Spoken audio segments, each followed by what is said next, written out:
Moi, c'est Emma. Je me fais embêter au collège. Et même si je sais que je suis pas la seule, j'ai souvent l'impression d'être le souffre-douleur. Sale casseuse.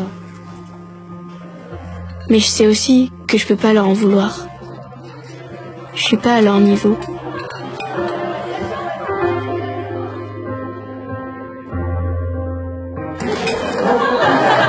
Je me sens vraiment trop nulle. Je crois pas que les autres se rendent compte à quel point ça me fait du mal. J'ai bien vu tout ce qui se passait avec Emma. Au début, ça me faisait rire, mais plus maintenant. Je dis rien parce que je veux pas passer pour une poucave. Je vois que ça lui fait mal. J'aimerais bien lui venir en aide. Mais je sais pas comment. La récré, c'est le pire moment pour moi. Parce que j'ai toujours peur de ce qui va se passer.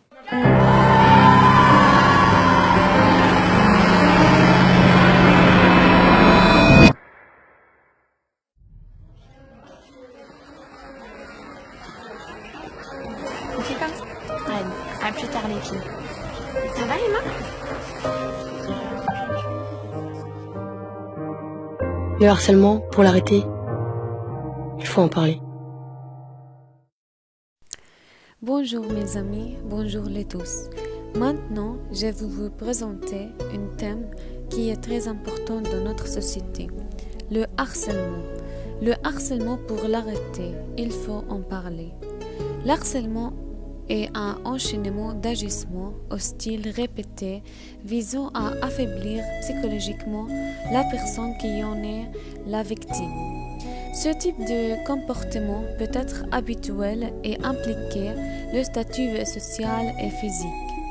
Il peut s'agir de harcèlement moral, comme des insultes ou des menaces.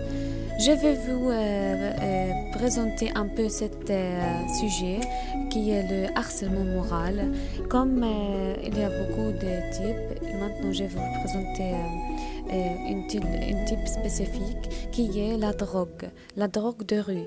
La drogue de rue ne fait pourtant pas l'unanimité parmi la communauté de la séduction et comme la plupart des gens pensent qu'elle est une forme de harcèlement. Mais nous ne pouvons pas nier que certaines personnes considèrent le harcèlement comme une partie de compliquement. Le deuxième type de harcèlement qui est l'agression physique. Chez un ou plusieurs individus parfois différenciés à cause de leur couleur de peau, religion, genre, sexualité ou autres comme les capacités physiques ou mentales.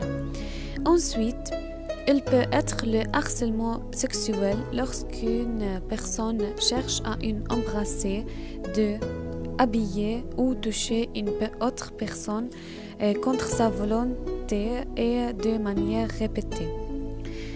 Maintenant, je vais vous présenter quelles sont les conséquences du harcèlement.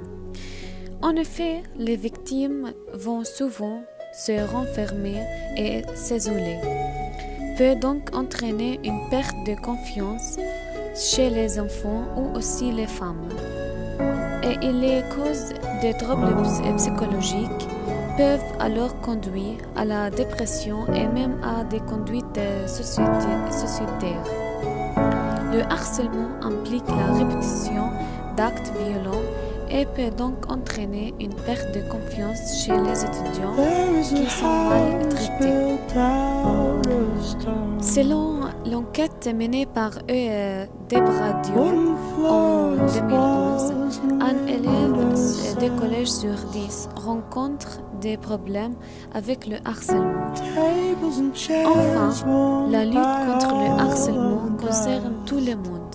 Les gens et les parents et chaque membre de la société doivent réagir ensemble et rapidement afin d'éviter une escalade de la violence. Merci beaucoup.